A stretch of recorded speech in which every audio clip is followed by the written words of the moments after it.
Welcome back नाज़रीन। और यहाँ पर बात करेंगे गुज़िश्ता रोज पेश आने वाले इस तानहे के हवाले से, जहाँ पर फैक्ट्री जो थी लाहौर में वो जमीन बोस हो गई। और आपको ये भी बताते जाएं कि इसी फैक्ट्री में काम करता था एक मजदूर जिसका ताल्लुक सरगोधा से बताया जा रहा है, लेकिन इस मजदूर से मुताल्लिक ताहाल कुछ मालूम नहीं हो सका है और इसका वालिद दरबदर की ठोकरें खाने पर मजबूर दिखाई दे रहे हैं और इसकी तलाश भी कर रहे हैं। नाजरीन, इसी हवाले से हम बात करेंगे दिन न्यूज के नुमाइंदे नूर हयात से। जी नूर हयात, क्या तफसीलात हैं आपके पास? जी, इस वक्त मैं मौजूद हूँ जना हॉस्पिटल में लाहौर में, जहाँ पे अब तक 27 यहाँ पे साना सुंदर के इंजर्ड पर्सन जख्मी जो अफराद है, वहाँ पे जो मजदूर थे वो लाए जा चुके हैं, जिनमें से अभी तक 4 की अमवात हो चुकी है, जो 4 डेड बॉडीज लाई गई हैं। इसके अलावा यहाँ पर जो एक पेशेंट ऐसा था जो यहाँ पे आके एक्सपायर हो गया। यहाँ पे रिश्तेदार जो लवाकिन है मजदूरों के, वो लगातार यहाँ पर भी आ रहे हैं अपने अजीज़ो अकारब को ढूंढने के लिए, अपने बेटों को ढूंढने के लिए, अपने रिश्तेदारों को ढूंढने के लिए। इसी तरह हमारे साथ एक साहब मौजूद है, उनका भी बेटा जो है वो लापता है। अभी तक वो इस अस्पताल में भी अपने बेटे की दादरसी के लिए, अपने बेटे का पता करने के लिए आए हैं। आए उनसे जानते हैं कि वो किधर से आए हैं और उनका बेटा इस फैक्ट्री में कब से काम कर रहा है। और जी बताइएगा कि आपका बेटा इस फैक्ट्री में कब से काम कर रहा है, और ये भी बताइएगा कि आप अपने बेटे को ढूंढने के लिए यहाँ पर आए हैं, तो आपको कोई इतला मिली है कि आपका बेटा यहाँ पर मौजूद है या नहीं? हमने ये टीवी में देखा था साना जिस वक्त हुआ है, तो वैसे भी कल हमारी फौतगी हुई थी, हम कलूर कोट गए हुए थे, हमें उधर ही रात को इतला मिली थी। उधर से फिर रातों रात इधर आए। इधर आके जना हॉस्पिटल में वो शरीफ हॉस्पिटल है जो, उसमें भी जर्नल में भी सर्वर में भी पता किया है, जो लिस्टें लगी हुई थी वो सब पढ़ी, उनमें नाम नहीं है उसका। जो डेथ बॉडी थी वो भी सब देखी हैं, उनमें भी नहीं है, और अभी तक उसका कोई पता नहीं चल रहा है। मेरा नाम मोहम्मद जमील खान है और मेरे बेटे का नाम मोहम्मद नईम खान है। मैं चक नंबर 125 जनूबी ज़िला सरगोधा से तशरीफ़ लाया हूँ और अभी तक हमें उसके बारे में कोई इल्म नहीं है। जी, मोहम्मद नईम जो वहाँ पे मजदूर थे, वहाँ पे उनके वालिद साहब यहाँ पर उनकी तलाश के लिए आ चुके हैं, लेकिन वो बता रहे थे कि वो जना हॉस्पिटल के अलावा, इसके अलावा जना हॉस्पिटल में, इसके अलावा वो दूसरे अस्पतालों में भी जा चुके हैं, लेकिन लिस्टों में भी उनके बेटे का कोई जिक्र नहीं है। अभी तक उनका बेटा अभी तक लापता है। तो वो हुकूमत से अपील कर रहे हैं कि कम से कम ये जो काम है, ये जो इसकी रेस्क्यू का जो काम है, इसको तेज़ किया जाए, ताकि उनके बेटे को, अगर वो मलबे के नीचे है, बहुत शुक्रिया नूर हयात, हमें तफसीलात से अपडेट कर रहे थे। सरगोधा का रिहायशी जो कि ताहाल लापता है और इसका जो वालिद है वो इसकी तलाश कर रहा है। इससे मुतालिक हम यकीनी तौर पर जैसे ही हमारे पास अपडेट्स आएंगी आपको अपडेट रखेंगे। इसी सानहे के हवाले से अगर बात की जाए तो बहुत से जख्मी हैं जो कि जिना अस्पताल में लाए गए हैं और इसकी सूरत हाल से मुतालिक भी आपको अपडेट कर रहे हैं। आपको ये बताते जाएं कि हमारे नुमाइंदे अहमद वट्टू हमारे साथ मौजूद हैं, उनसे जिना हॉस्पिटल की सूरत हाल जानेंगे। जी अहमद, अपडेट कीजिएगा। जी बिल्कुल, मैं इस वक्त जना हॉस्पिटल के अंदर मौजूद हूं और सुबह से मैं यहां पर मौजूद हूं और यहां पर मैं देख रहा हूं कि पेशेंट की आमद का सिलसिला जारी है। इस वक्त 29 जो है वो लोग यहां पर लाए गए हैं, जिनमें 5 जो है वो एक्सपायर हो चुके हैं। 3 जो है वो ऑलरेडी एक्सपायर्ड थे और 4 ऑलरेडी एक्सपायर्ड थे और 1 यहाँ पर एक्सपायर हुआ है। और बाकी जो हैं, बाकी लोग, उनका 14 का ट्रीटमेंट जो है वो इमरजेंसी वार्ड में चल रहा है और 10 जो हैं उनको वार्ड में शिफ्ट कर दिया गया है। तो यहाँ पर हमारे साथ जो हैं वो कुछ पीटीआई के लोग मौजूद हैं कि उनका हम मौक़िफ़ जानने की कोशिश करते हैं कि वो इस पर जो है वो क्या कहते हैं। जी आप बताइएगा कि जी ये जो सान्या हुआ है तो इस पर जो है वो आपका क्या तसरात है, आप क्या कहते हैं कि ये कौन जिम्मेदार है इस पर? इसका मैं तो यही कहूँगी कि गवर्नमेंट ही जिम्मेदार है, क्योंकि ज़लज़ले के साथ ये सारी उसकी दरारें पड़ चुकी थी। हम अभी अंदर विजिट करके आ रहे हैं, हमें वहाँ वो छोटे छोटे बच्चे हैं, नौजवान लड़के हैं, उन्होंने हमें बताया कि हमने पहले कंप्लेंट की थी कि ये दरारें पड़ चुकी हैं। फिर उसके बाद 4th फ्लोर भी उसके ऊपर उन्होंने शुरू कर दिया था, वो भी वो कहते वीक थे और मोस्टली लोगों ने वहाँ से रिज़ाइन कर दिया था कि हम ये यहाँ काम नहीं करेंगे क्योंकि ये बिल्डिंग बहुत कमज़ोर है। उसके बावजूद जब हुकूमत ने भी तवज्जो नहीं दी, मालिक ने भी तवज्जो नहीं दी, तो ये हादसा तो हुआ है। अब हादसा होने के बाद अगर गवर्नमेंट को होश आता है तो मैं समझती हूँ कोई फ़ायदा नहीं है इसका। जी बिल्कुल, जैसे ये आपने सुना कि इनका भी ये कहना है कि जब हादसा होने के बाद जो है हुकूमत को होश आता है तो उसका कोई मतलब नहीं बनता। यहाँ पर काफ़ी लवाकिन परेशान हाल हैं, मैंने उनसे बात की है, उनसे मिला हूँ। तो एक जो है, एक मज़दूर जो है वो यहाँ पर उनका बेटा काम करता था, वो कह रहे थे कि जी मेरा अकेला बेटा था, इकलौता बेटा था, 6ठी क्लास में पढ़ता था, उसकी टांगें कट गई हैं, वो मेरा सहारा था, तो अब मैं क्या करूँगा। तो ये सूरत हाल है जी। यहाँ पर बहुत ज़्यादा लोग जो है वो परेशान हैं। अभी तक जो है वो गाए बगाए पेशेंट की आमद का सिलसिला जारी है, क्योंकि थोड़ी देर पहले एक डेड बॉडी लाई गई है। अहमद भट्टू, ये भी बताइएगा जो जख्मी हैं उनकी हालत जो है वो खतरे से बाहर है या मजीद बताइएगा उस हवाले से हमें। जी बिल्कुल, जैसा कि मैं बता चुका हूं कि 14 जो जख्मी हैं वो अभी तक इमरजेंसी वार्ड में हैं। उनको काफ़ी इंजरीज हैं, सवेयर इंजरीज हैं, और जो 10 पेशेंट हैं उनको वार्ड में शिफ्ट कर दिया गया है, क्योंकि उनका जो है वो फर्स्ट एड उनका मुकम्मल हो गया है, और उसके बाद उनको वार्ड में शिफ्ट कर दिया गया है। और 14 जो हैं उन पर अभी तक जो है वो इमरजेंसी में ट्रीटमेंट चल रहा है।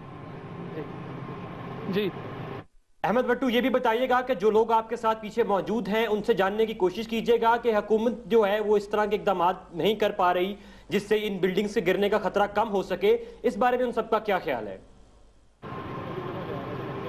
जी बिल्कुल जी, हमारे साथ कुछ लोग मौजूद हैं। हम इनसे जानने की कोशिश करते हैं कि हुकूमत जो है वो इस पर जो है उसने अभी तक इकदाम जो है वो पहले क्यों नहीं इकदाम करती, बाद में हमेशा क्यों करती है। जी आप हमें बताइएगा कि हुकूमत जो है वो उसको बाद में ये सारा याद आता है, तो आप क्या कहते हैं इस पर कि ये पहले जो है हुकूमत को इस तरह के कुछ इकदाम करने चाहिए? जी बिल्कुल, हम पीटीआई की तरफ से आए हैं जी, और मैं सदर लाहौर हूँ इस वक्त विमेंस विंग की तरफ से। तो हमने ये अंदर जाके भी देखे हैं हाल जो इन मरीजों का है, इनकी जिस तरह ट्रीटमेंट होनी चाहिए उस तरह नहीं हो रही। और दूसरी बात ये है कि गवर्नमेंट को इस चीज़ का ख्याल रखना चाहिए कि ऐसे हादसात के लिए और सानिया पेश आने से पहले इनको एक क्राइसिस मैनेजमेंट सेल अपना रखना चाहिए, जिसमें तमाम मशीनरी मौजूद हो, और बिल्कुल जिस वक्त हादसे पेश आए उसके बाद फौरन ये अपने पूरा ऑपरेशन लॉन्च करें। इसके लिए इनकी अफसोस है कि इनकी कोई तैयारी नहीं होती ऐसे सानिया के लिए। जी बिल्कुल, जैसा कि आपने सुना कि उनका ये कहना है कि इनका जो है वो स्पेशल सेल होना चाहिए, इनकी कोई इस सिलसिले में कोई तैयारी नहीं है। हमारे साथ इसी सिलसिले में रात से एक हमारे साथी रिपोर्टर मौजूद हैं। हम उनसे मजीद जानने की कोशिश करते हैं कि वो रात से यहाँ पर मौजूद हैं और वो क्या सूरत हाल यहाँ पर देख रहे हैं, मजीद क्या उनके पास जो है वो अपडेट्स हैं। जी आप नूर, आप रात से यहाँ पर मौजूद हैं, तो आप बताएं कि आप जो है वो पेशेंट के पेरेंट्स से भी मिले हैं, तो क्या सूरत हाल है?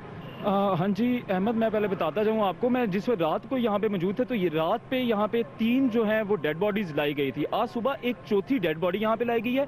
4 जो हैं ऑलरेडी यहाँ पे डेड लाए गए हैं, जिनमें से एक जो पेशेंट है वो ऐसा था जिसकी यहाँ पे आके एक्सपायरी हुई है। इसके अलावा यहाँ पे 29 के करीब जो इस वक्त पेशेंट हैं वो यहाँ पर मौजूद हैं, जिनको इलाज और मुआवजा दिया जा रहा है। सुबह से यहाँ पे अपोजिशन लीडर शेख महमूदुल रशीद यहाँ पे आए हैं, उन्होंने भी बयान दिया है। वो भी मीडिया के सामने आके उन्होंने क्रिटिसाइज किया है कि ये जो सुंदर का वाकया था इस पे गवर्नमेंट को पहले एक्शन लेना चाहिए था। 4थी मंजिल का जवाज नहीं बनता किसी इंडस्ट्रियल एरिया में। इसके अलावा अगर बात की जाए तो यहाँ पे सलमान रफीक साहब आए थे, मशीर सेहत, उन्होंने जो कहा था उनके मुतालिक जो है इंतजामिया अंदर भरपूर तरीके से अंदर तावन कर रही है, अंदर तिब्बी इमदाद जो है वो बेहतरीन तरीके से दी जा रही है। इसके अलावा गाहे बगाए यहाँ पे जो है पेशेंट आ रहे हैं, ये थोड़ा सा जना हॉस्पिटल जो है ये दूर है थोड़ा। इसके अलावा मेडिकल हॉस्पिटल जो शरीफ कॉम्प्लेक्स है उसमें जो है जख्मियों की तादाद इस वक्त बनिस्बत ज़्यादा है, लेकिन यहाँ पे इस वक्त जो जख्मियों की तादाद है वो 29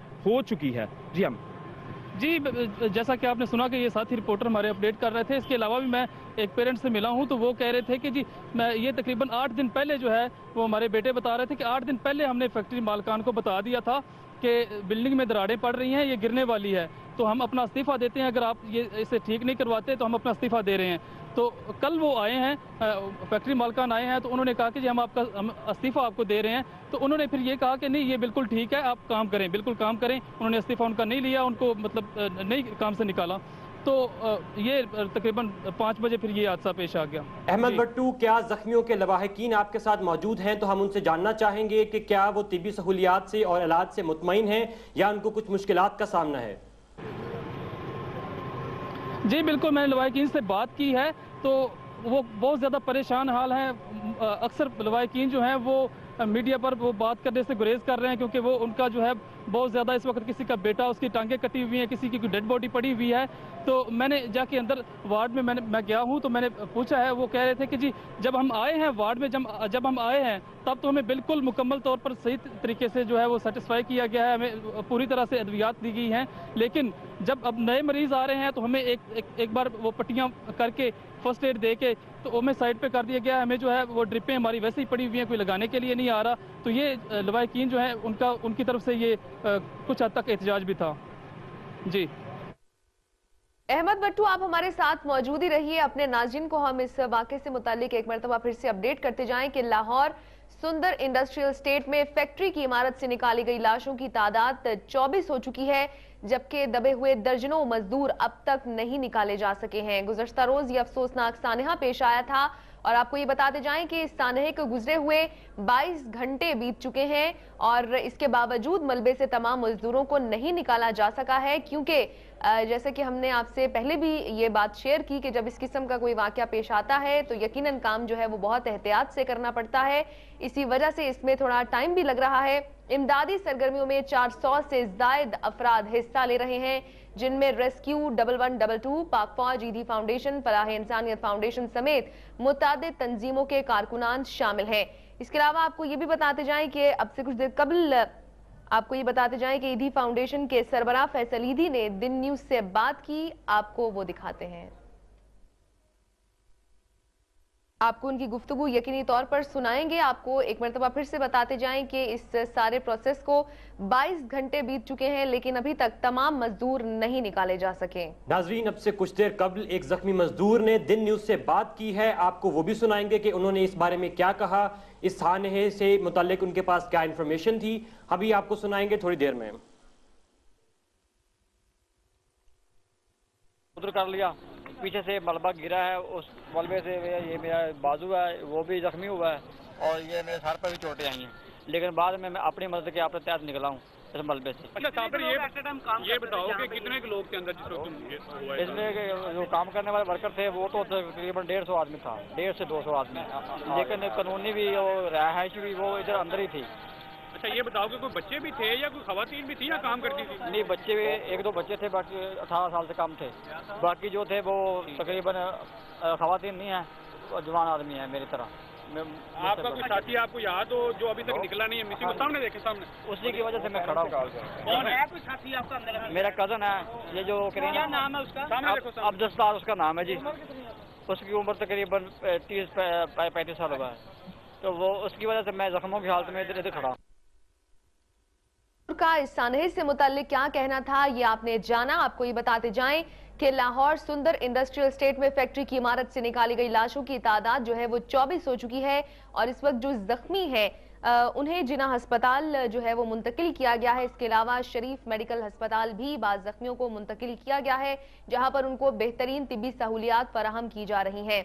इसके अलावा आप इस फुटेज में मनाजिर भी देख सकते हैं, जाए वकुआ के और अस्पताल के मनाजिर भी हैं, जहां पर बेहतरीन तिब्बी सहूलियात जो है वो मरीजों को फराहम की जा रही है। इसके अलावा बहुत ही तेजी से रेस्क्यू का काम जारी है, लेकिन एहतियात से जारी है। इसकी वजह से अभी तक तमाम मजदूरों को नहीं निकाला जा सका है। आपको ये बताते जाएं कि ये 3 मंजिला फैक्ट्री थी जो कि मुकम्मल तौर पर जमीन बोस हो गई और बताया जाता है कि 250 के करीब मजदूर उस वक्त फैक्ट्री में काम कर रहे थे जब ये सानहा पेश आया। नाजरीन, जैसा कि आप फुटेज में देख सकते हैं कि पाक फौज के जो जवान हैं वो भी इमदादी कार्रवाइयों में भरपूर हिस्सा ले रहे हैं और कोर कमांडर लाहौर की तरफ से इनको इंस्ट्रक्शंस दी जा चुकी हैं कि इमदादी कार्रवाइयों को बहुत ही एहतियात से सरअंजाम दिया जाए।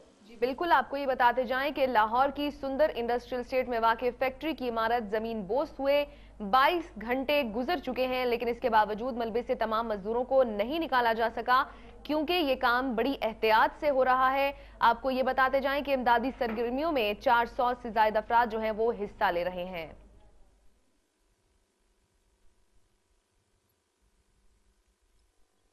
और इसी हवाले से आपको ये बताते जाएं कि ईदी फाउंडेशन के सरबराह फैसल ईदी ने दिन न्यूज से बात की। उन्होंने क्या कहा ये आपको दिखाते हैं। देखें, अफसोसनाक साहनिया है, इसमें 104 के करीब जो है वो ज़ख्मी निकाले जा चुके हैं और तकरीबन 20 के करीब जो है वो लाशें आ चुकी हैं बाहर। लवाहिकीन को सब्र का जो है वो पैगाम दूंगा, उनको कहूँगा कि सब्र करें, हिम्मत से काम लें और आपके जो शहीद हो चुके हैं वो तो जन्नती हैं और जो ज़िंदा हैं इंशाअल्लाह उन लोगों को बचाने की कोशिश की जा रही है और जो है दुआ करें। मैं इधर एक फैक्ट्री में मैं भी मुलाजिमत कर रहा हूँ, लेकिन हम हैरान इस बात पे है कि ये फैक्ट्री बनी, न ज़लज़ला आया, न तूफ़ान आया, न सैलाब, न कुछ, और फिक्री गिर गई, तो मतलब कि इधर कोई कानून नहीं है, कोई पूछने वाला नहीं है कि इधर एक बंदा नहीं सैकड़ों लोग मर रहे हैं बेचारे, उनके खानदान पे क्या गुजर रही। तो कोई इस मुल्क में कोई कानून नहीं है, कोई पूछने वाला नहीं है। सलीधी का क्या कहना था इस हवाले से आपने ये जाना। इसके अलावा भी जितनी भी फलाही तंजीमें हैं वो बढ़ चढ़कर यहाँ पर इमदादी सरगर्मियों में हिस्सा ले रही हैं और जहां तक जिससे हो पा रहा है वो इमदादी सरगर्मियों में मदद फराहम कर रहा है। आपको ये बताते जाएं कि लाहौर सुंदर इंडस्ट्रियल स्टेट में फैक्ट्री की इमारत से निकाली गई लाशों की तादाद जो है वो 24 हो चुकी है, जबकि दबे हुए दर्जनों मजदूर अब तक नहीं निकाले जा सके हैं। अस्पताल की सूरत हाल क्या है मजीद जानेंगे, हमारे नुमाइंदे अहमद भट्टू हमारे साथ मौजूद ही हैं। अहमद, अपडेट कीजिएगा कि अगर यहाँ पर जख्मियों के लवाहिकीन मौजूद हैं तो हम चाहेंगे कि आप उनसे बात करें। जी बिल्कुल, मैं इस वक्त जना हॉस्पिटल के बाहर मौजूद हूँ और यहाँ पर जो है ये इमरजेंसी वार्ड के बाहर मौजूद हूँ और यहाँ पर मैंने कोशिश की है लवाहिकीन से बात करने की, लेकिन लवाहिकीन जो हैं वो बहुत ज़्यादा परेशान हाल हैं। वो बात करने की जो है वो बिल्कुल कंडीशन में नहीं है। वो मीडिया से जो है वो बिल्कुल कह रहे हैं कि हमें जो है वो माफ़ कर दें, हम तो जो है पहले बहुत ज़्यादा परेशान है, हमारा क्या कसूर था, हमने क्या किया है, हमारा कोई जिम्मेदार इसका कौन बनेगा।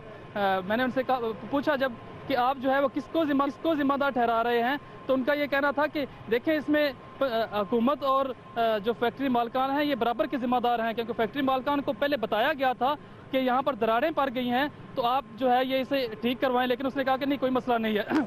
और इसके अलावा जो उन्होंने कहा कि जी पंजाब गवर्नमेंट जो है उनको ये कैसे उन्होंने इजाज़त दे दी कि 4th फ्लोर तक जो है वो एक फैक्ट्री को वो बनाया जाए। तो ये उनका ये जो है वो उनकी तरफ से ये मजम्मत है कि गवर्नमेंट जो है वो भी इसमें शामिल है, इसमें जिम्मेदार है। तो अहमद ये बताइएगा कि आपने अस्पताल के अंदर की सूरत हाल को देखा है, आपको तमाम तर सहूलियात जो हैं वो सही लग रही हैं, अमले की कमी का सामना तो नहीं है? जी मैं बिल्कुल मैंने विजिट किया है और वहाँ पर जो है वो बहुत अच्छे तरीके से ट्रीट किया जा रहा है, बिल्कुल सहूलियात हैं। लेकिन ये है कि जो पहले आए थे उनको फर्स्ट एड देने के बाद जो है वो थोड़ा सा उसमें नाइली हुई है कि उनको उसके बाद जो है वो उनकी ड्रिपें पड़ी हुई थी, लेकिन डॉक्टर्स जो हैं वहाँ पर मौजूद नहीं थे और कुछ जो है वो दर्द से चिल्ला रहे थे और करवा रहे थे, लेकिन उसके बाद जो है उनके पास डॉक्टर मौजूद नहीं था। लेकिन उसके बाद फौरी कुछ अहमद, हम आपसे एक मरतबा फिर से ये जानना चाहेंगे कि टोटल कितने जख्मी यहाँ पर लाए गए हैं, उनमें से कितने मामूली जख्मी हैं और कितनों की जो कंडीशन है वो क्रिटिकल है? जी बिल्कुल, यहाँ पर टोटल जो है 29 लोग लाए गए हैं, जिनमें से 5 जो है वो डेड हो चुके हैं और बाकी जो 25 हैं वो जख्मी हैं। उनमें से 14 जो हैं वो क्रिटिकल सिचुएशन में हैं, वो अभी तक इमरजेंसी वार्ड में है, लेकिन जो 10 लोग हैं वो वार्ड में शिफ्ट कर दिए गए हैं। और इनके अलावा जो बाकी 5 डेड बॉडीज़ हैं उनमें से एक तो अभी आई है कुछ देर पहले, आधा घंटा पहले, और बाकी जो 4 डेड बॉडीज़ हैं वो लवाहिकीन के हवाले कर दी गई हैं। जी अहमद भट्टू, ये भी बताइएगा कि कौन कौन से हुकूमती अहदेदार या अवामी नुमाइंदे जो हैं वो अस्पताल का विजिट कर चुके हैं? जी बिल्कुल, यहाँ पर जो है वो महमूद रशीद जो है वो PTI के वो भी विजिट कर चुके हैं। इसके अलावा जो है वो लेबर मिनिस्टर भी विजिट कर चुके हैं और लेबर मिनिस्टर की तरफ से यहाँ पर जो है वो प्रेस कॉन्फ्रेंस को बताया गया है कि वहाँ पर जो है वो जो मुतलका लेबर इंस्पेक्टर था वहाँ का, उसे भी मुअत्तल कर दिया गया है। अहमद भट्टू, ये भी बताइएगा कि क्या VIP मूवमेंट की वजह से इलाज में कोई मुश्किलात का सामना करना पड़ा है डॉक्टर्स को? नहीं बिल्कुल, यहाँ पर जो है वो एक निज़ाम ठीक चल रहा है, यहाँ पर गार्ड्स मौजूद हैं और वो मूवमेंट जब होती है तो उसको जो है वो एक बहाव में जो है वो चलाते हैं और यहाँ पर जो है वो कोई बहुत ज़्यादा मुश्किलात जो है मूवमेंट की वजह से कोई मुश्किलात पेश नहीं आ रही। और इसके अलावा मैं आपको बता चुका हूं कि जो 4 डेड बॉडीज हैं उन्होंने अभी इंफॉर्मेशन भी दे दी है, उनके नाम भी बता दिए हैं कि वो कुछ खानेवाल से बिलोंग करते थे और एक कबीर वाला से बिलोंग करता था और कोट राधा किशन से बिलोंग करते थे। जी अहमद भट्टू, आप हमारे साथ रहिएगा, हम आपसे वक्तन फवक्तन तफसीलात लेते रहेंगे। नाजरीन, अब चलते हैं अपने नुमाइंदे अरसलान अहमद की तरफ जो जाय वकुआ से हमें तफसीलात से आगाह कर रहे हैं। जी अरसलान अहमद, बताइएगा कि क्या मजीद अपडेट्स हैं? सर अब से कुछ देर पहले यहाँ पर फैसल ईदी साहब का भी आना हुआ था और वो भी पूरी जो जाए हादसा है इसका उन्होंने जायज़ा लिया है और उसके बाद हमारी उनसे बात भी हुई है। उनका यही कहना था कि जो लवाहिकीन है वो सब्र तहम्मुल का दामन मत छोड़ें, क्योंकि ये काम जितना यानी कि बहुत पेचीदा काम है, नीचे बहुत से लोग अभी भी अंदर मौजूद हैं और कुछ की आवाज़ें तक यहाँ से सुनाई दे रही यहाँ पर दे रही हैं। और लेकिन यहाँ पर जो रेस्क्यू ज़राए हैं वो भी काम कर रहे हैं और काफ़ी तरीके से यहाँ पर काम जारी है और भरपूर टीमें यहाँ पर काम कर रही हैं। लेकिन जो हमने जब लवाहिकीन से बात की तो उनका ये कहना था कि सुबह से काम यहाँ पर रुका हुआ था और अब से तकरीबन 2 घंटे पहले यहाँ पर काम की जो है वो स्टार्ट किया गया और उसकी रफ्तार काफी ज्यादा तेज। अरसलान, क्या आपकी किसी से बात हुई है? जो काम रुका हुआ था ये किस वजह से रुका हुआ था? सर हमारी बात हुई थी यहाँ पर जो मौजूद है रेस्क्यू के जराए उनसे। उनका यही कहना था कि हमारे जो ये मलबा ये बहुत ज़्यादा मलबा था जिसके लिए इसको काटने के लिए कटर्स की ज़रूरत थी। अगर इसको फ़ौरन उठाया जाता तो जो नीचे मौजूद जो लोग हैं जो जिंदा हालत में निकाले जा सकते हैं उनको काफ़ी नुकसान हो सकता था और जिसकी वजह से इस काम में तखीर की गई। जी, क्या इमदादी कार्रवाइयाँ रोकने से भी जानी नुकसान का जो इजाफा है वो बढ़ नहीं सकता?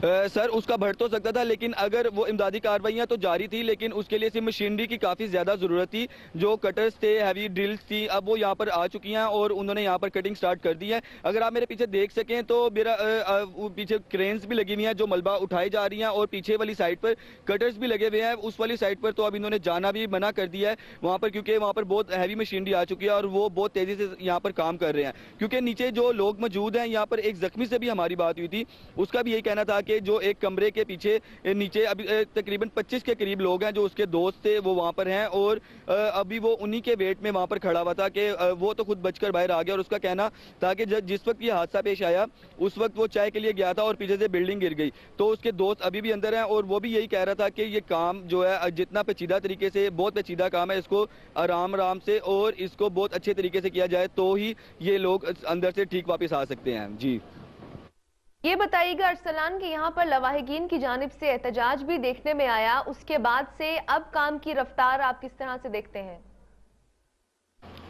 जी बिल्कुल, जब ये उससे पहले तो काम बिल्कुल रुका हुआ था क्योंकि मशीनरी नहीं थी यहाँ पर, और जब लवाहिकीन ने एहतजाज किया तो उसके बाद CCPO लाहौर और DIG ऑपरेशन हैदर अशरफ भी यहाँ पर आ चुके थे। हमारी उनसे भी बात हुई थी और लवाहिकीन का जो एहतजाज था वो उनका इस काम तो आ गया कि यहाँ पर मशीनरी फ़ौरन पहुँच गई। वो जो कटर्स थे, हैवी कटर्स छतों को काटने के लिए, कंक्रीट को काटने के लिए वो यहाँ पर आ चुके थे।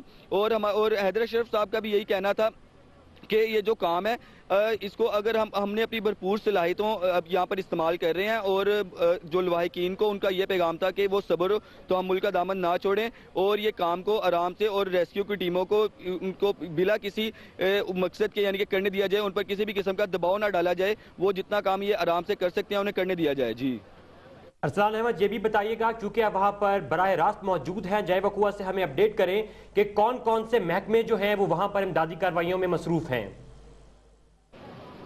सर यहाँ पर पाकिस्तान, सबसे पहले तो मैं बता दूं आपको, पाकिस्तान आर्मी ने इस पूरे एरिए जो इसका जो ये फैक्ट्री का जितना एरिया है इसको अपनी हिरासत में लिया हुआ है और इसको घेरे, और यानी कि यहाँ पर कोई दूसरे नहीं जा सकते। और रेस्क्यू की टीमें यहाँ पर मौजूद हैं। फ्लाई इंसानियत फाउंडेशन यहाँ पर मौजूद है जो यहाँ पर लोगों में खाना भी तकसीम किया जा रहा है।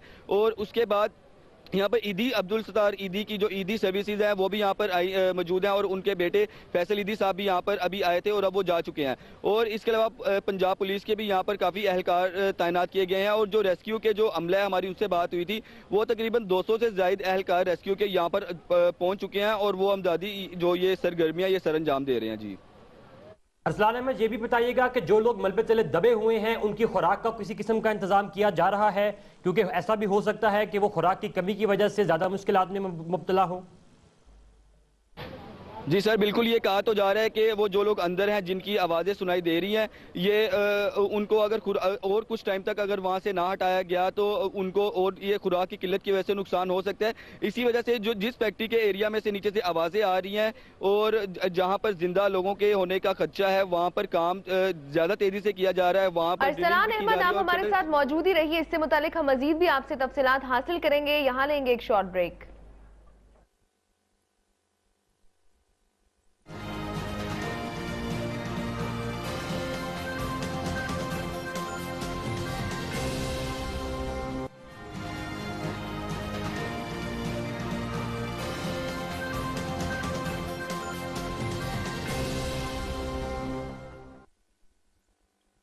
वेलकम बैक नाज़रीन, और बात कर रहे थे सानेहा के हवाले से जो कि गुज़िश्ता रोज पेश आया था। लाहौर सुंदर इंडस्ट्रियल स्टेट में फैक्ट्री की इमारत से निकाली गई लाशों की तादाद जो है वो 24 हो चुकी है। इसके अलावा आपको ये बताते जाएं कि अब भी दर्जनों मजदूर बताए जा रहे हैं जो कि मलबे तले दबे हैं। इसी की तफसीलात हासिल करेंगे, हमारे नुमाइंदे अरसलान हमारे साथ मौजूद हैं। अरसलान, अपडेट कीजिएगा, क्या बताया जा रहा है कि कितनी तादाद है मजदूरों की जो ताहाल मलबे तले दबी है?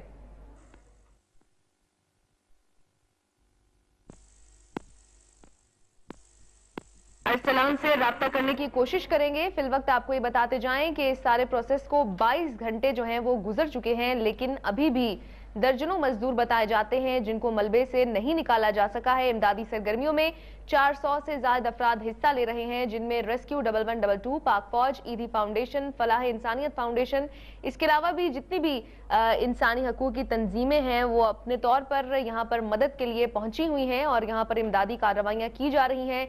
मलबे से अब तक आपको ये बताते जाएं कि 24 लाशें जो हैं वो निकाली जा चुकी हैं, जबकि 120 अफराद जख्मी हालत में हैं, जिनमें से बाज़ की हालत भी तशवीशनाक बताई जा रही है। आपको ये बताते जाएं कि जख्मियों को जिना अस्पताल और शरीफ मेडिकल अस्पताल मुंतकिल किया गया है। इसके अलावा आपको ये भी बताते जाएं कि इस वक्त अस्पतालों की भी सूरत हाल जो है उसको मॉनिटर किया जा रहा है मुकम्मल तौर पर, और बेहतरीन तिबी सहूलियात फराहम करने की हिदायत वज़ीर आला पंजाब मियां शहबाज शरीफ ने जारी की हैं। पाक फौज के जो जवान हैं वो भी इन सरगर्मियों में पेश नजर आ रहे हैं। जाए वकुआ की अगर बात की जाए तो यहाँ पर ये रेस्क्यू ऑपरेशन गुज़श्ता रात से ही जारी है और बड़ी अनथक मेहनत यहाँ पर इनकी जानिब से की जा रही है, और मजीद इसमें बहुत घंटे जो हैं वो लग सकते हैं इस ऑपरेशन को ख़त्म होने में, क्योंकि पूरी की पूरी जो इमारत थी वो मलबे का ढेर बन गई। और आप देख सकते हैं कि कितनी तादाद में यहाँ पर मलबा जो है वो नजर आ रहा है।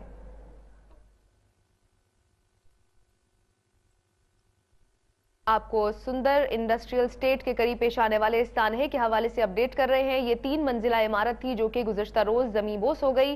250 से जायद तकरीबन यहाँ पर मजदूर बताए जा रहे थे जो कि काम कर रहे थे, जो कि तमाम के तमाम मलबे तले दब गए और इनमें से 24 की लाशें जो है वो निकाली जा चुकी हैं, जबकि बहुत से जख्मी बताए जाते हैं और ये भी बताया जा रहा है कि दर्जनों ऐसे हैं जो कि ताहाल मलबे तले दबे हैं।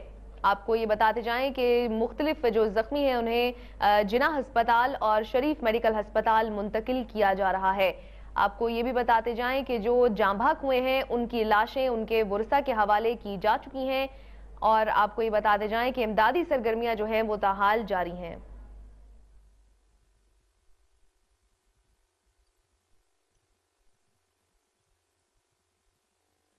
इस हवाले से आपको मजीद भी अपडेट रखा जाएगा, शामिल करेंगे खेलों की खबरें, और आपको बताएंगे पाकिस्तान के मायानाज स्पिनर यासिर शाह ने कहा है कि शारजा टेस्ट में शानदार परफॉर्मेंस देने पर वो बहुत खुशी महसूस कर रहे हैं और इस पर अल्लाह ताला का शुक्र अदा करते हैं। मैच के बाद इनामात की तकरीब के मौके पर गुफ्तगू करते हुए यासिर शाह ने कहा कि वकार यूनिस ने जो प्लान दिया उसके मुताबिक बॉलिंग की। अनफिट होने के बाद पहला मैच नहीं खेल सका, लेकिन इसके बाद अगले दोनों मैचेस में इस तरह की कारकर्दगी देने पर इंतहाई खुशी महसूस कर रहा हूं। एक सवाल के जवाब में यासिर शाह ने कहा कि मैच के दौरान उन पर किसी किस्म का दबाव नहीं था, बस मैं वकार यूनिस के दिए गए प्लान के मुताबिक बॉलिंग कर रहा था। उन्होंने कहा कि शेन वॉर्न के साथ भी अच्छा सेशन गुजरा और उन्होंने बहुत सी चीजों के बारे में बताया।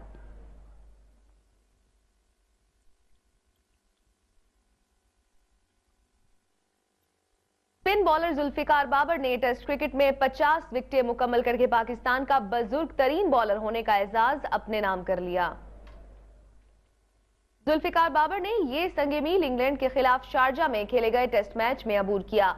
उन्होंने टेस्ट क्रिकेट में अपनी 50 विकेटें 36 साल और 330 दिन की उम्र में मुकम्मल की हैं। इससे कबल ये एजाज पाकिस्तान के जादूगर स्पिनर सईद अजमल के पास था, जिन्होंने 33 साल और 222 दिन की उम्र में टेस्ट क्रिकेट की 50 विकेटें मुकम्मल की थीं।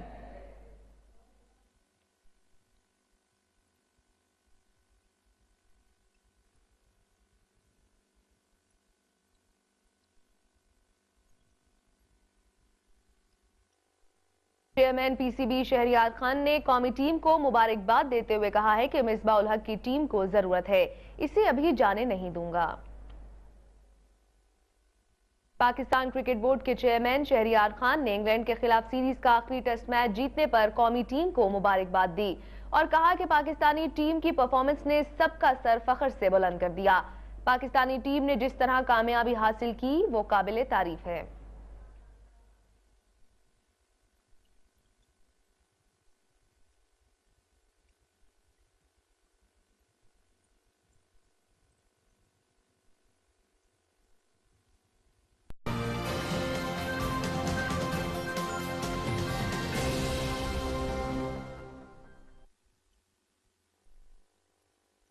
प्रोग्राम पब्लिक ओपिनियन में एक बार फिर से खुशामदीद और यहाँ पर सबसे पहले आपको एक ताज़ा तरीन अपडेट देंगे और अपडेट देंगे आपको लाहौर से, जहाँ पर गाड़ियों की भरमार दिखाई दे रही है। सड़कों पर शदीद ट्रैफिक जैम है, लोगों को शदीद परेशानी का सामना है। आपको अपडेट कर रहे हैं लाहौर से, जहाँ पर गाड़ियों की भरमार है और शदीद ट्रैफिक जैम देखने को आ रहा है और शहरियों को भी शदीद मुश्किलात का सामना है। इसी सिलसिले में हम बात करेंगे अपने नुमाइंदे हुसैन जैदी से, जो कि हमारे साथ लाइव मौजूद हैं। हुसैन जैदी, बताइएगा ट्रैफिक के क्या हालात हैं?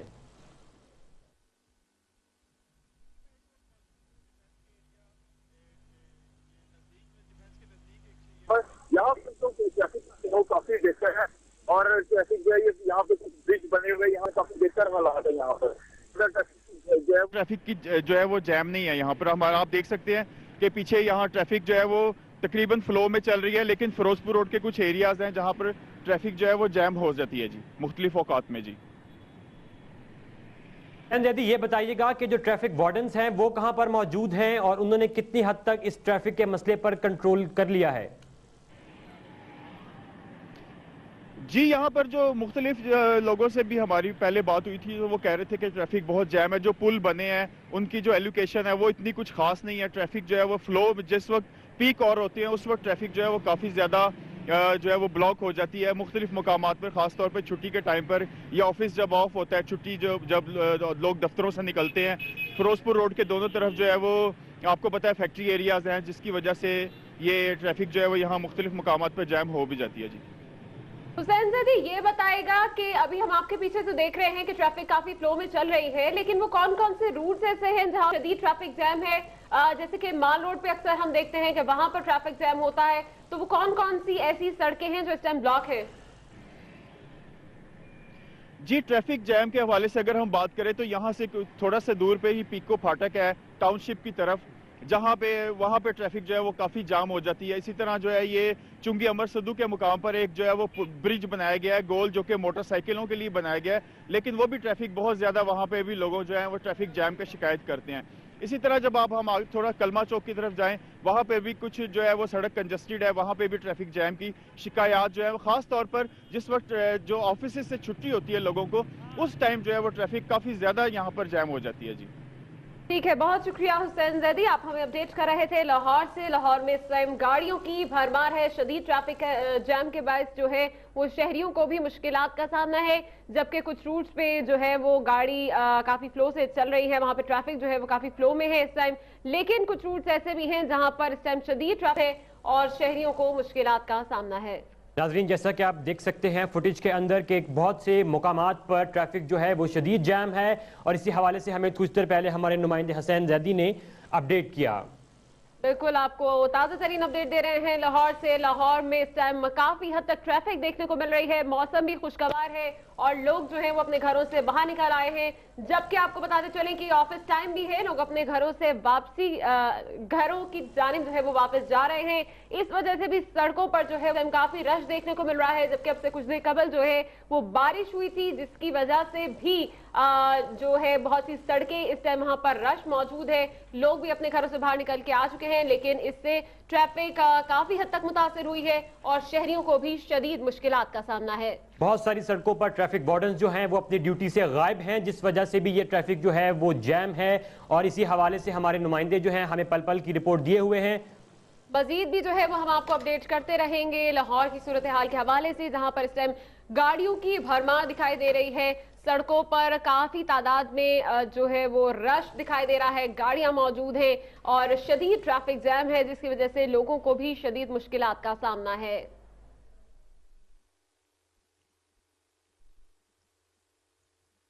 लाहौर के हवाले से हम आपको अपडेट कर रहे हैं। ताज़ा तरीन मनाजिर आपको दिखा रहे हैं लाहौर में, जहां पर गाड़ियों की इस टाइम भरमार है, शदीद ट्रैफिक जैम है। बहुत से रूट्स ऐसे हैं जहां पर इस टाइम काफी रश है। आपको बताते चलें कि कलबाग चौक के करीब भी रश दिखाई दे रहा है, जबकि माल रोड की साइड पर भी जो है वो हम रश देख रहे हैं। और बहुत से पुल ऐसे हैं जहां पर बारिश होने की वजह से पानी खड़ा है और वहां से भी ट्रैफिक की रवानी में जो है वो काफी हद तक मुतासिर हुई है।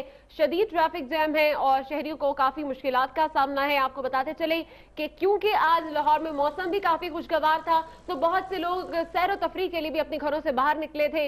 और ये वक्त ऐसा है जब लोग अपने ऑफिस से घरों की जानिब जा रहे होते हैं और काफी हद तक जो सड़कों पर लोड है वो जाता है, जिसकी वजह से काफी हद तक ट्रैफिक जैम भी होता है और लोगों को बहुत मुश्किलात का सामना होता है। हम आपको अपडेट कर रहे हैं लाहौर के हवाले से। गाड़ियों की भरमार है, शदीद ट्रैफिक जैम है और इस हवाले से मजीद भी आपको वक्तन फवक्तन अपडेट करते रहेंगे। नाजरीन, आपको ताज़ा तरीन खबर देते चलें कि लाहौर में गाड़ियों की भरमार है और लोगों को शदीद मुश्किलात का सामना करना पड़ रहा है। जो ट्रैफिक वार्डन्स हैं वो अपनी ड्यूटियों से शायद गायब हैं, जिस वजह से जो लाहौर की सड़कें हैं उनके ऊपर ट्रैफिक जो है वो शदीद जैम है। ताज़ा तरीन मनाजिर आपको दिखा रहे हैं लाहौर की सड़कों के। कुछ जगह पे ट्रैफिक जो है वो काफी फ्लो में है, लेकिन कुछ जगहों पर जो है वो इस टाइम देख रहे हैं हम कि काफी जैम है। वो फुटेजेस भी हमने आपको दिखाई हैं जहां जहां ट्रैफिक जैम है, लेकिन अब आहिस्ता आहिस्ता जो है वो ट्रैफिक जो है वो वहां से फ्लो में आ चुकी है और सड़कों पर रश भी कम होता चला जा रहा है। लेकिन अब से कुछ देर कबल जो है वो वहां पर काफी ज्यादा रश था और लोगों को मुश्किलात का सामना भी था, जबकि अब कुछ ट्रैफिक वार्डन ने अपनी जो जगह पर आके ट्रैफिक को जो है वो फ्लो में लेकर आने की कोशिश कर रहे हैं। ये वो वक्त है जिस टाइम पर लोग अपने दफातर से फारिग होकर घरों को जा रहे होते हैं और उनको शदीद मुश्किलात का सामना है। लाहौर में गाड़ियों की भरमार है, शदीद ट्रैफिक के बायस शहरियों को मुश्किलात का सामना करना पड़ रहा है। बिल्कुल आपको अपडेट कर रहे हैं शहर लाहौर, जहां पर आज काफी ज्यादा सड़कों पर रश दिखाई दे रहा है। बहुत सी वजूहात है, मौसम खुशगवार था और ये वक्त भी कुछ ऐसा है जब लोग ऑफिस से अपने घरों की जानिब जा रहे होते हैं। मुख्तलिफ मुकामात से हमारे जो नुमाइंदे हैं वो आपको अपडेट कर रहे हैं। दिन न्यूज आपको अपडेट कर रहा है ट्रैफिक के फ्लो के हवाले से भी, और आपको ये भी बताते चलें कि इस शदीद ट्रैफिक जैम की वजह से बहुत से लोगों को मुश्किलात का भी सामना है।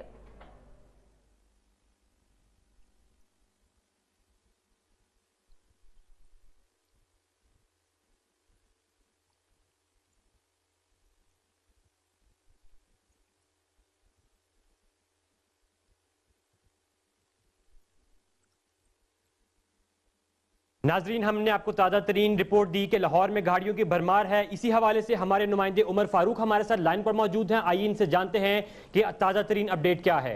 जी उमर, बताइएगा कि आपके पास क्या तफसीलात हैं। जी बिल्कुल, इस वक्त हम जो गड़ी शाहू मेन चौक है वहाँ पर मौजूद हैं। जैसा कि लाहौर की जो मसरूफ तरीन शाहराएं हैं उनमें से एक शाहराह ये मानी जाती है, लेकिन यहाँ पर एक भी ट्रैफिक वार्डन जो है वो नजर नहीं आता। खुदकार सिग्नल होते ट्रैफिक का निजाम दमबरम हो जाता है और यहाँ पर बहुत ज्यादा तजावजात की भरमार और फिर यहाँ पर जितने भी प्लाजे बने हुए हैं किसी में भी पार्किंग नहीं है और इलीगल पार्किंग होने की वजह से यहाँ पर हमेशा से ही ना सिर्फ ट्रैफिक का जो है वो प्रॉब्लम रहता है, दूसरी तरफ यहाँ पर रोजाना की बुनियाद पर बेजा हादसे भी होते हैं। यहाँ पर जो ट्रैफिक मुलाजिम है उनकी ड्यूटी तो लगाएगी कि ट्रैफिक वार्डन की, लेकिन वो घोस्ट है वो नजर नहीं आते। कागजात में उनकी ड्यूटी है, वो यहाँ पर ड्यूटी सर अंजाम दे रहे हैं, लेकिन वैसे यहाँ पर कभी भी वो इस स्पॉट पे नजर नहीं आए। और दूसरी तरफ जो इंतजामिया है वो भी लंबी तान कर सोई हुई है। यहाँ पर हादसा मामूल बने हुए हैं और दूसरे तजावजात जो है उन पर भी कंट्रोल नहीं किया जा रहा है और ना ही जो नई बिल्डिंग बन रही है उनमें पार्किंग रखी जा रही है। अगर जो कवानीन बनाए गए हैं उन पर ही अमल कर लिया जाए तो किसी हद तक यहाँ पर जो ट्रैफिक है उसको कंट्रोल किया जा सकता है। यहाँ पर हमारी जो ताजर उमर बाबा, ये भी बताइएगा कि ट्रैफिक वार्डन अपनी ड्यूटियों से क्यों गायब हैं और इस हवाले से क्या आपकी किसी ट्रैफिक के ऑफिसर से बात हुई? जी, जैसा कि मैंने आपको बताया कि यहाँ पर ट्रैफिक वार्डन सिरे से मौजूद ही नहीं है। जैसे ही सिग्नल खुदकार होता है तो यहाँ पर पैदल चलने वाले जो हैं उनके लिए सड़क पार करना तो नामुमकिन बात है। सिग्नल जो है जैसे खुदकार होता है लोग ट्रैफिक का निजाम बरम हो जाता है, गाड़ियां फंस जाती हैं और यहाँ पर कई घंटे लोग खड़े रहते हैं। यहाँ से आम जो ट्रांसपोर्ट है वो तो मुश्किल से गुजरती है, लेकिन कोई अगर इमरजेंसी में मरीज हो तो मेरा नहीं ख्याल कि वो यहाँ से हॉस्पिटल किसी भी तरीके से पहुंचाया जा सकता है। और ये आज का नहीं। उमर बाबर, ये भी बताइएगा कि जो ट्रैफिक सिग्नल्स हैं क्या उनकी हालत खराब है जिस वजह से ट्रैफिक के इतने मसाइल पेश आ रहे हैं? बिल्कुल, ये जो यहाँ पर ट्रैफिक सिग्नल है वो हर आधे घंटे बाद कुछ कार सिग्नल देना शुरू कर देते हैं, ये सिरे से वो बंद हो जाते हैं। और यही वजह है कि ये भी इसमें नजर आ रहा है कि ट्रैफिक सिग्नल जो है वो खराब होने की वजह से अभी ट्रैफिक में प्रॉब्लम बनती है। दूसरी तरफ यहाँ पर जो बड़ी गाड़ियां हैं जिनका दाखिला 10 बजे के बाद लाहौर में होना होता है वो भी यहाँ पर नजर आती है, क्योंकि यहाँ पे ट्रैफिक वार्डन नहीं है। यही वजह है कि वो यहाँ पर आजादी से ना सिर्फ आ जाते हैं बल्कि उनकी वजह से ट्रैफिक भी यहाँ पर जाम होती है। और यहाँ पर ट्रैफिक वार्डन बिल्कुल भी मौजूद ना होने की वजह से ये सारा जो निजाम है ट्रैफिक का वो दरम बरम होता है। जी उमर बाबर, जैसा कि आपने बताया कि ये रोज का मामूल है, तो क्या आपकी किसी शहरी से बात हुई इस हवाले से? जी बिल्कुल, ये आज से 5 साल से ये जो रोड है ये इसी तरह इस पर ट्रैफिक जैम हो रही है और इसी तरह इस पर हादसा हो रहे हैं। इंसानियत की बुनियाद पर यहाँ पर सिर्फ आम लोग जो हैं वो ही परेशान नहीं बल्कि ताजिर बिरादरी भी यहाँ पर परेशान है। और इंतजामिया से कई मरतबा बात की जा सकती है और ताजिर बिरादरी से हमारी जो बात हुई थी उनका कहना है कि हमने इंतजामिया को बाकायदा कई दरख्वास्तें भी दे चुके हैं कि खुदारा इस रोड का कुछ करें, यहाँ पर फ्लाई ओवर बनवाया जाए या फिर कम अज कम यहाँ पर जो ट्रैफिक वार्डन है उनकी ड्यूटी जो है उसको चेक किया जाए, उनका चेक एंड बैलेंस किया जाए, उनको यहाँ पर ड्यूटी पर मामूर किया जाए, वो अपनी जो खिदमात है सर अंजाम दे। और उसके साथ साथ यहाँ पर जो नए बन रहे हैं उनमें पार्किंग रखवाई जाए। और बहुत शुक्रिया उमर बाबर, नुमाइंदा दिन न्यूज हमें ट्रैफिक के हालात से आगाह कर रहे थे। नाजरीन, अब हम आपको लिए चलते हैं वफाकी वजीर खजाना इसहाक डार की प्रेस कॉन्फ्रेंस की तरफ। आइए क्या देखते हैं। आपसे शेयर किया था फिगर, और उसमें से 15.25 स्टेट बैंक के थे और 4.82 बिलियन वो कमर्शियल बैंकों के पास थे। उसका ब्रेकडाउन आपसे शेयर हुआ है। उसमें छोटी छोटी मूवमेंट जो हैं वो ऑब्वियसली चलती रहती हैं। वो पेमेंट जो आती है हमारी जो सॉवरन जो है लाइबिलिटीज जब वो ड्यू होती है पे होती रहती हैं स्टेट बैंक के जरिए। इसमें 2 चीज़ें मेरा ख्याल है मैं आपसे अब कॉन्फिडेंटली शेयर कर सकता हूँ कि एक हमारा डीपीसी एनर्जी जो है उसकी जो है तमाम जो लंबा चौड़ा काम हम कई महीनों से लगे तो मुकम्मल हो चुका है। उसका जो सारा प्रोसेस मुकम्मल हो चुका है, उसकी इनविटेशन टू नेगोशिएशन मिल चुकी और हमने उसको कंक्लूड कर लिया और वो सर्कुलेट भी हो चुका है। तो वर्ल्ड बैंक का जो है DPC2 एनर्जी वो 12 नवंबर को बोर्ड मीटिंग है और इंशाअल्लाह hopefully that will be also through, that's the last step. और उसके नतीजे में आपको पता है कि हमें आइडा का $500 मिलियन पाकिस्तान को क्रेडिट मिलेगा और ट्रांसफर होंगे। इसी तरह जो एशियन डेवलपमेंट बैंक, क्योंकि एनर्जी में जायका, एशियन डेवलपमेंट बैंक और वर्ल्ड बैंक इकट्ठे मिलके ग्रोथ का वो अकेले करते हैं हमारे साथ, वो जून में हो गया था। और ये एशियन डेवलपमेंट बैंक की भी बोर्ड मीटिंग सर्कुलेट हो चुकी है और उसके लिए जो डेट है वो 20-21 नवंबर की उन्होंने दी है जो इस वक्त सर्कुलेट हुई है। तो इंशाल्लाह होपफुली वो भी हो जाना चाहिए। That would mean another $400 million. So November में मैं एक्सपेक्ट कर रहा हूँ कि $900 मिलियन के ये दोनों प्रोग्राम लैंडिंग और आइडा क्रेडिट जो हमने DPC एनर्जी किया है वो एक और इनफ्लो पाकिस्तान में आएगी। जहाँ तक हमारे परफॉर्मेंस टारगेट्स थे उसमें हमने net international reserves NIR, forward swap position of state bank और गवर्नमेंट बोरिंग स्टेट बैंक से वो हमने मीट किए हैं अल्हम्दुलिल्लाह सक्सेसफुली। जो हमने मिस किए हैं उसमें ऑब्वियसली आप सबको पता है कि रेवेन्यू तकरीबन 40 बिलियन की मिस है और उसका कॉन्सिक्वेंशियल इफेक्ट तो सीधा उतना ही जाना चाहिए फिजिकल डेफिसिट पे, लेकिन उसमें थोड़ी हमने मैनेजमेंट की है एक्सपेंडिचर साइड पे। तो फिजिकल डेफिसिट 40 से कम नहीं, 28 से हमने मिस किया है, सॉरी बिलियन से। सो उसमें वर्चुअली आप कहें कि जो 40 बिलियन की रेवेन्यू शॉर्टफॉल थी टैक्सेस कलेक्शन में, जो आपको पता है आपको ऑलरेडी 30 सितंबर के महीने की, उसमें हमने उतना वो फिजिकल डेफिसिट या बजट डेफिसिट नहीं है, उसमें थोड़ी सी इंप्रूवमेंट हमने एक्सपेंडिचर साइड पे की और 23 बिलियन का वो है उसका जो बजट डेफिसिट जो हमने स्लिप किया है, क्योंकि वो तो कॉन्सिक्वेंशियल है। दूसरी जो हमने मिस की है वो नेट डोमेस्टिक एसेट्स पे हमने थोड़ी स्लिपेज है जो मॉनेटरी साइड पे है स्टेट बैंक के हवाले। लेकिन अच्छी खबर ये है कि अक्टूबर में हमारी जो ग्रोथ है अक्टूबर के महीने की month on month as compare to October 14 वो करीबन 22% से ऊपर है। 4 महीने का जो कंबाइंड होगा उसमें इम्प्रूवमेंट अब आएगी पहले क्वार्टर में भी, लेकिन अक्टूबर के जो फाइनल फिगर्स हैं वो भी प्रेस में मेरा ख्याल है शायद आ चुके हैं, और उसमें ग्रोथ जो है जी 223 बिलियन, और उसमें ग्रोथ जो है अल्हम्दुलिल्लाह की है। हमने जो स्ट्रक्चरल बेंचमार्क्स जो हमने मीट किए हैं उसमें स्टेट बैंक के एक्ट में अमेंडमेंट है। आपको मालूम है कि उसमें थोड़ी सी तब्दीली की है हमारी सेनेट ने, और चूंकि उन्होंने तब्दीली की है जो नेशनल असेंबली से पास होकर आया था, तो ये वापस अब ये नेशनल असेंबली में दोबारा पास करना पड़ेगा, और वो होपफुली अगले चंद दिनों में इंशाल्लाह हो जाएगा। वैसे ऑर्डर ऑफ द डे पे कल भी है ये, तो एक तो वो है। दूसरा जो पॉलिसी रेट कॉरिडोर हमने इस्टेब्लिश करना था वो आपको पता है कि वो हो चुका है। नई ऑडिट पॉलिसी पे हमने काम करना था, वो हो चुका है। हमारा NTN इंटू CNIC इंडिविजुअल्स के लिए था, उसमें कुछ हिकअप्स मैंने पढ़ी हैं वाइल ट्रैवलिंग, लेकिन प्रेस ने उसको खुद ही लिखा है। आज मैं सुबह देख रहा था कि जो हिकअप्स है वो दूर होके, तो अब उसमें वो चीज़ें they have been taken care of. इसी तरह जो टारगेट्स थे डिस्कोस के और लॉस रिडक्शन और इंक्रीज रिकवरी के, वो भी हमारा जो था हमारा बेंचमार्क, स्ट्रक्चरल बेंचमार्क, उसको हमने अचीव किया है। और इसी तरह हमने रिस्क एनालिस्ट और एक डेट ऑफिस जो हमारा है उस पर हमने एक डायरेक्टर की अपॉइंटमेंट करी थी, वो भी हमने पूरा किया। चूँकि आप में से कुछ ऐसे साथी हैं कि जो पूरी जो MEFP पिछली है उसको सामने रख के एक एक लाइन कंपेयर करते हैं, तो मैंने कहा उनको मैं थोड़ा सा सहूलत मुहैया कर दूं कि हमने क्या क्या किया है। कुछ लोग हंस रहे हैं, उनको पता है कि मेरा इशारा किस तरफ है। तो ये टोटल समरी है। अल्हम्दुलिल्लाह हमें कोई हिकअप नहीं हुई।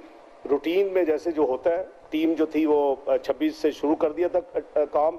आपको पता है मैं आखिरी 3 दिन ज्वाइन किया करता हूँ, 3-4 दिन, तो उसी हिसाब से मैंने, चूंकि मेरा आज यहाँ आप दोस्तों से मुलाकात भी हुई है पाकिस्तान की सेकंड इन्वेस्टमेंट कॉन्फ्रेंस में, मुझे वो भी कमिटमेंट थी, और वैसे भी मेरा दिल था कि हमने दो पिछले दुबई में किया, तो we should have in Pakistan. मेरी I wish and desire that IMF complete next review should be in Pakistan, so that we have been requesting to the authorities in Washington, but I'm grateful that my right and left, Madam Daniela and Mr. Harold Finger, they both have traveled to join me to make this announcement. So with these words मैं आपको यही कहूँगा कि हमारी जो अपनी जो road map है रिफॉर्म्स की वो जारी रहेगी, और इंशाअल्लाह हमें 4.3% का बजट डेफिसिट इस साल जो गोल है हमारा, हम उसको भी इंशाअल्लाह अचीव करेंगे।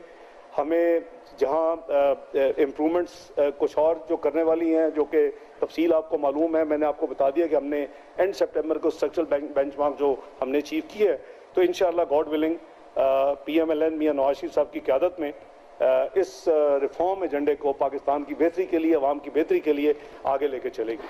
मेरा ख्याल है अगर आप इजाज़त दें तो हाँ जी, ये भी बात आपसे कर लें, फिर उसके बाद आप सवाल कर लें। No, you please. Well, thank you very much. Is this working? Okay. Now it's better? No, thank you very much. Much like Minister Dow and also Governor Watra, I'm very happy that we reached a staff-level agreement for the 9th review under our program.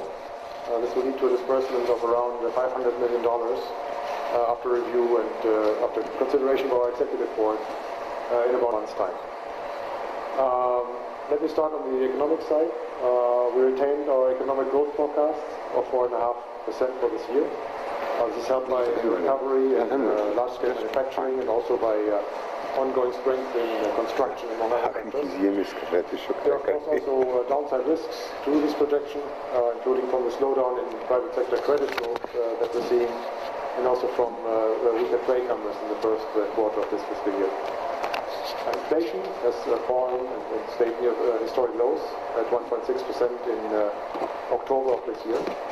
It's likely to increase now from this point quite significantly over the next few months, as the effect of the past drops in international prices for oil and other commodities that we've seen, that effect dissipates. That said, of course, we do fully expect that the station will remain well anchored by the prudent monetary policy of the State Bank. International reserves have continued to increase, quite a significant improvement since the beginning of the program 2 years ago. As Minister Dar mentioned, just the reserves in the State Bank now stand at over $15 billion, which is a very, very good progress. Now, regarding the review, like the Minister mentioned, most of the program targets were met this time, and the program is on track. Some targets were not met, including the fiscal deficit, including the revenue target, and also the target of net domestic assets of the State Bank. And we're very happy that the authorities are addressing these, and I think things are on track to achieving both fiscal targets for the year, and also to maintain monetary policy well anchored for stability and for low and moderate inflation rates. We also took the chance to discuss the broader reform agenda with the government, the agenda basically to increase both the वफाकी वज़ीर ख़ज़ाना इस्हाक़ डार इस वक्त press conference कर रहे थे। उनकी गुफ्तगू से मुतालिक आपको अपडेट किया जाएगा, लेकिन यहाँ पर वक्त हुआ एक शॉर्ट ब्रेक का।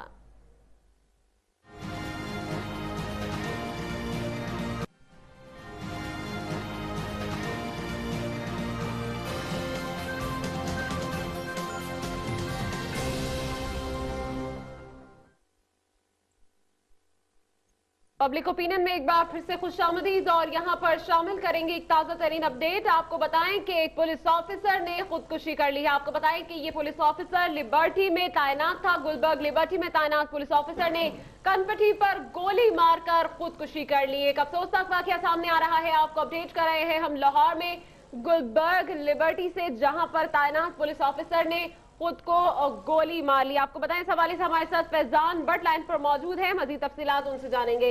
जी फैजान भट्ट, बताइएगा कि ये क्या वाकया पेश आया?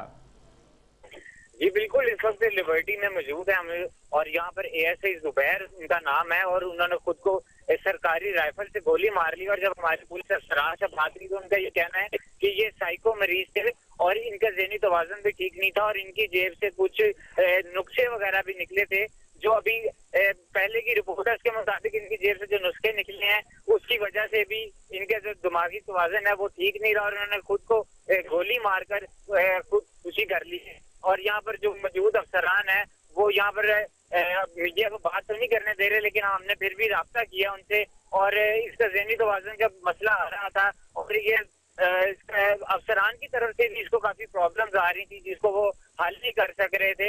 और जुबैर ने आखिरकार जब कुछ भी ना हो सका, अफसरान की तरफ से भी कोई मदद ना मिली, उसने खुद को गोली मार ली। कनपट्टी पर पिस्तौल रख के उसने खुद को गोली मार ली। फैजान भट्ट, ये भी बताएगा क्या कोई रिपोर्ट्स के थ्रू भी ये बात साबित हो चुकी है कि वो ज़हनी तवाज़ुन उनका दुरुस्त नहीं था, या सिर्फ लोगों से सुनी सुनाई बात आप तक पहुंची है? अभी लोग तो यहाँ पर मौजूद हैं, लेकिन हमारी बात हुई है आला अफसरान से, जो यहाँ पर एसएचओ लिबर्टी जो हैं यूसुफ भट्ट साहब है, हमारी उनसे भी बात हुई। उनका ये कहना है कि उनकी जेब से जो एएसआई जुबैर है उनकी जेब से, उनकी पॉकेट में से ये कुछ नुस्खे निकले हैं, और उनका ये भी कहना था कि उनका ज़हनी तवाज़ुन जो है वो ठीक नहीं था, जिसकी वजह से उन्होंने खुद को गोली मार ली। रेस्क्यू एहलकार भी यहाँ पर मौजूद है, वो भी यहाँ पर आ गए हैं। जो यहाँ पर मुस्तनसर एसपी वो भी यहाँ पर आ रहे हैं, और इब्तदाई रिपोर्ट में यही कहा जा रहा है कि उनका ज़हनी तवाज़ुन ठीक नहीं था। फैजान भट्ट, ये भी बताइएगा कि जिस वक्त ये वाकया पेश आया उस वक्त लोग भी वहां पर मौजूद थे, या फिर इसके साथी एहलकार भी वहां पर मौजूद थे? जी लोग तो वहाँ पर मौजूद है, क्योंकि ये लिबर्टी मेन पार्किंग जो है वहाँ मेन जो पार्किंग है वहाँ पर ये हादसा पेश है। लोग तो वहाँ पर मौजूद थे, लेकिन कोई आला अफसरान जो है वो यहाँ पर मौजूद नहीं थे। लेकिन इस वाक़े के फौरन बाद एसएचओ, डीएसपी और एसपी यहाँ पर मौके पर पहुंच चुके हैं और इसकी सारी तफ्तीश कर रहे हैं। ठीक है, बहुत शुक्रिया फैजान भट्ट, नुमाइंदा न्यूज़ लाहौर से आप हमें अपडेट कर रहे थे। आपको हम अपडेट कर रहे हैं गुलबर्ग से, जहां पर लिबर्टी चौक पर तैनात पुलिस अफसर ने कनपट्टी पर गोली मारकर खुद को आपको बताते चलें कि पहले जख्मी हुए और उसके बाद उनको अस्पताल में मुंतकिल किया गया, जिसके बाद वो जाम हक हो गए। आपको हम अपडेट कर रहे हैं लिबर्टी में तैनात पुलिस एहलकार के हवाले से। आपको ये भी बताते चलें कि एएसआई जुबैर को जख्मी हालत में जिन्ना अस्पताल मुंतकिल किया गया था, मगर वो आपको बताते चले कि वहां पर बच नहीं सके। लिबर्टी में तैनात पुलिस एहलकार ने कनपट्टी पर गोली रखकर खुद को उड़ा दिया। नाजरीन, इसी सिलसिले में हमारी बात हुई हमारे नुमाइंदे फैजान भट्ट से, जिन्होंने बताया कि ASI जुबैर की ज़हनी हालत भी ठीक नहीं थी, जिस वजह से उन्होंने खुद को गोली मारकर हलाक कर लिया है।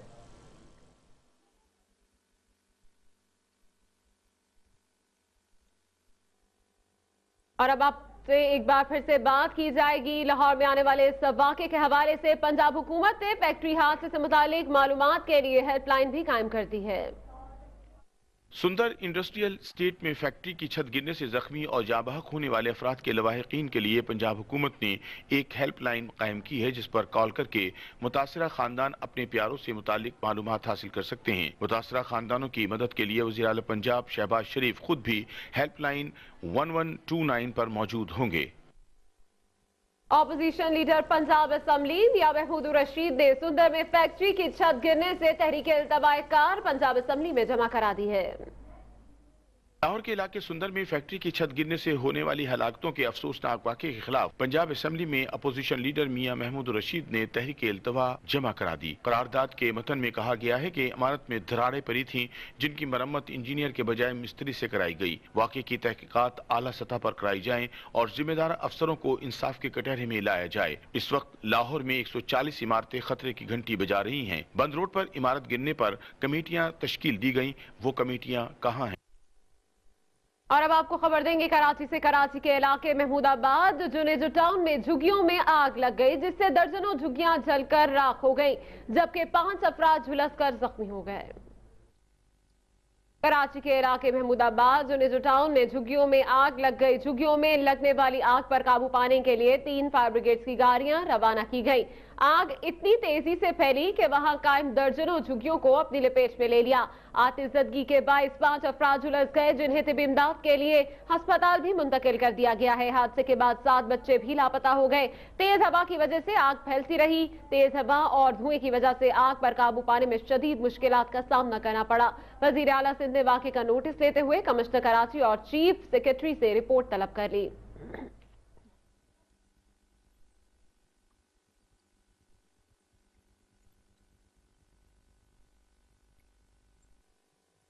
कराची में फायरिंग और मुख्तलिफ वाक़यात में 2 अफराद हलाक, जबकि 1 जख्मी हो गया है। दूसरी जानिब सिंध पुलिस में काली भेड़ों का इंकशाफ कोई नई बात नहीं है। अख्तर कॉलोनी में जख्मी हालत में गिरफ्तार होने वाला डिकेत पुलिस एहलकार निकला।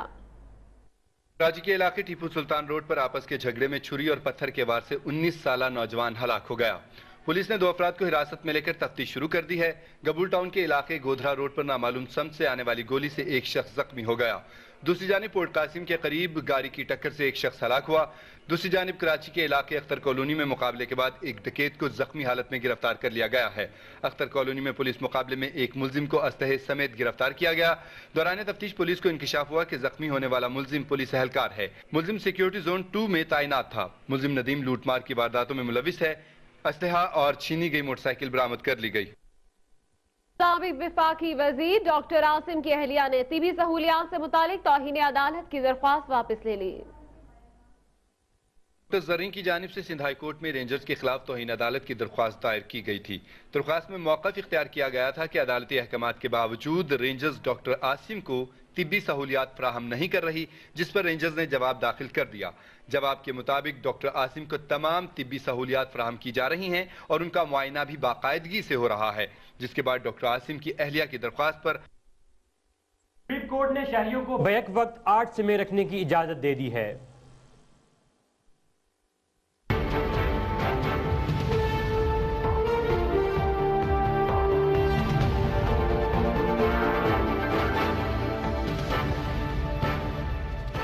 चीफ जस्टिस ऑफ पाकिस्तान की सरबराही में 3 रुकनी बेंच ने बैक वक्त 5 से ज्यादा सिमें रखने के केस की समाअत की।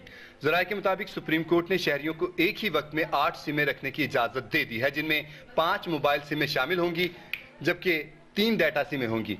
केस की समाअत के दौरान अदालत ने रिमार्क्स दिए कि पीटीए मोबाइल सिमों पर पाबंदी के हवाले से कोई ठोस दलाइल ना दे सकी। जराये का कहना है कि सुप्रीम कोर्ट के फैसले के बाद शहरी एक ही वक्त में सिर्फ 5 मोबाइल सिमें ही रख सकता है। ताहम अगर वो डाटा सिम इस्तेमाल करना चाहे तो उन 5 सिमों के अलावा एक ही शिनाख्ती कार्ड पर 3 डाटा सिमें भी एक्टिवेट कराई जा सकती हैं। यूं शहरियों को बैक वक्त 5 मोबाइल सिमें और 3 डाटा सिमें रखने की इजाजत मिल गई है। सिंध पुलिस की जानिब से मतलूबा तादाद में पुलिस एहलकार की फरहमी से माजरत के बाद कराची के 3 अजला में आज से शुरू की जाने वाली इंसदाद पोलियो मुहिम मुलतवी कर दी गई है।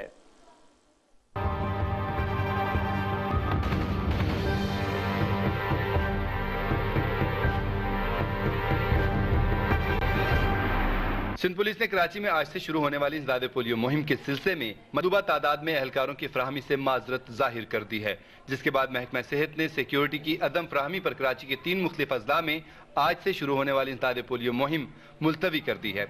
इंसदाद पोलियो मुहिम के मुलतवी होने के सबब 3 अजला के 10 लाख से जायद बच्चे पोलियो से बचाव के खतरे पीने से महरूम रह गए हैं।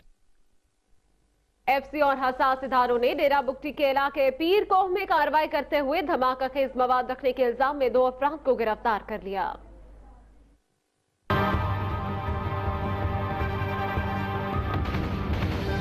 एफसी तर्जमान के मुताबिक एफसी और हसास इदारों ने खुफिया इतला पर पीर कोह में कार्रवाई की, जिसके दौरान 2 मुलजमान को गिरफ्तार करके उनके कब्जे से 4 किलो धमाका खेज मवाद बरामद कर लिया गया है। एफसी ने दोनों मुलजमान को हिरासत में लेकर नामालूम मकाम पर मुंतकिल कर दिया। और अब आपको बताएं कि दफ्तर खारजा के तर्जुमान काजी खलीलुल्लाह ने कहा है कि आलमी बरादरी शिवसेना की दहशतगर्द कार्रवाइयों का नोटिस ले, जिसने पाकिस्तानियों को भी निशाना बनाया है। दफ्तर खारजा के तर्जुमान काजी खलीलुल्लाह ने हफ्तावार ब्रीफिंग के दौरान बताया कि पाकिस्तान अक़वाम मुत्तहिदा के 20 से ज़ायद इदारों का सरगर्म कारकुन है, जिससे अक़वाम मुत्तहिदा की इंसानी हुकूक कौंसिल के इंतखाबात में 105 वोट मिले। उन्होंने कहा कि आलमी बरादरी भारत में शिवसेना की दहशतगर्द कार्रवाइयों का नोटिस ले, जिन्होंने पाकिस्तानियों को भी निशाना बनाया। काजी खलीलुल्लाह का कहना था कि पाकिस्तान हुर्रियत रहनुमाओं की गिरफ्तारी की मुसम्मत करता है। इन रहनुमाओं की गिरफ्तारी कश्मीरियों के सदाए हक के राय दही को दबाने की एक बहुत बड़ी कोशिश है। एक सवाल के जवाब में दफ्तर खारजा के तर्जुमान का कहना था कि गीता की भारतीय शरीयत साबित होने के बाद इसे भारत भेजा गया है। पाकिस्तान के जौहरी प्रोग्राम से मुतालिक गुफ्तगू करते हुए उनका कहना था कि ये प्रोग्राम इंतहाई महफूज हाथों में है।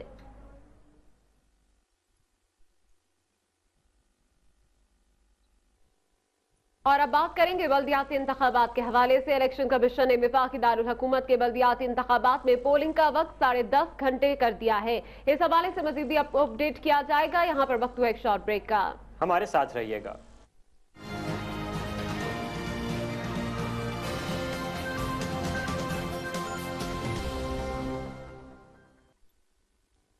प्रोग्राम पब्लिक ओपिनियन में एक बार फिर से खुशामदीद। यहाँ पर बात करेंगे बल्दियाती इंतखाबात के हवाले से। आपको बताएं कि इलेक्शन कमीशन ने वफाकी दारुल हुकूमत के बल्दियाती इंतखाबात में पोलिंग का वक्त 10:30 घंटे कर दिया है। पोलिंग सुबह 7 बजे से शाम 5:30 बजे तक बिला तातुल जारी रहेगी।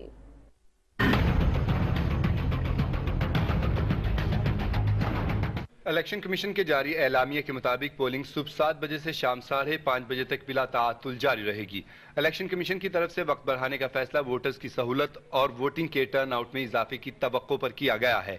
बगैर किसी वक्फे के 10.5 घंटे तक जारी रहने वाली पोलिंग में वोटर को एक वक्त में 6 बैलेट पेपर्स फराहम किए जाएंगे। इस्लामाबाद में बल्दियाती इंतखाबात 30 नवंबर को होंगे। वाज़ेह है कि सिंध और पंजाब के बल्दियाती इंतखाबात के पहले मरहले में पोलिंग का दौरानिया 10 घंटे किया गया था, जबकि इस्लामाबाद के बल्दियाती इंतखाबात के पोलिंग के वक्त में इजाफे के फैसले के बाद ये इंतखाबात का मुल्की तारीख का तवील तरीन वक्त होगा।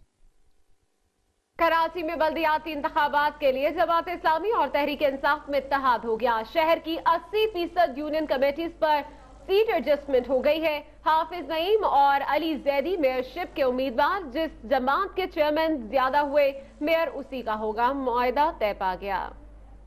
कराची में बल्दियाती इलेक्शन का मार्का सर करने के लिए जमात इस्लामी और तहरीक इंसाफ ने हाथ मिला लिया है। स्लोगन है, आओ बदलें अपना कराची। और शहर की 80% से ज्यादा यूनियन कमेटियों पर मुश्तरका उम्मीदवारों को पार्टी टिकट जारी कर दिए गए हैं, जहां इंतखाबी निशान तराजू होगा या बल्ला।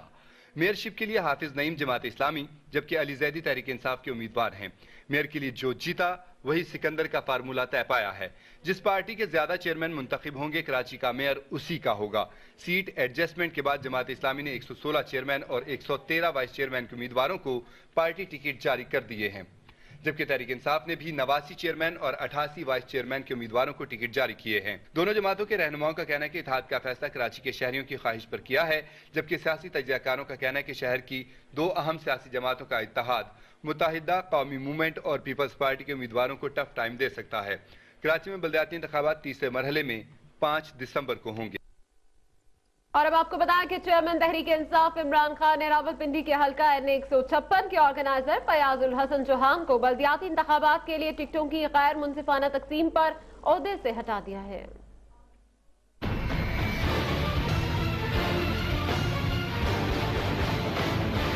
रावलपिंडी के हल्का N 56 में तहरीक इंसाफ के ऑर्गेनाइजर को बल्दियाती इंतखाबात के लिए टिकटों की तकसीम में धांधली की शिकायत पर ओहदे से हटा दिया गया है। पार्टी चेयरमैन इमरान खान ने फयाजुल हसन चौहान से फौरी तौर पर इख्तियारात वापस देने की हिदायत कर दी है। पार्टी ज़राए ने तस्दीक की है कि साबिक MP को तहरीक इंसाफ के ओहदे से हटाए जाने का बाज़ाब्ता नोटिफिकेशन आज जारी कर दिया जाएगा। पब्लिक ओपिनियन से फिलहाल इतना ही। कुछ ही देर में हाजिर होंगे हेडलाइंस के साथ। आप रहिए द न्यूज़ के साथ।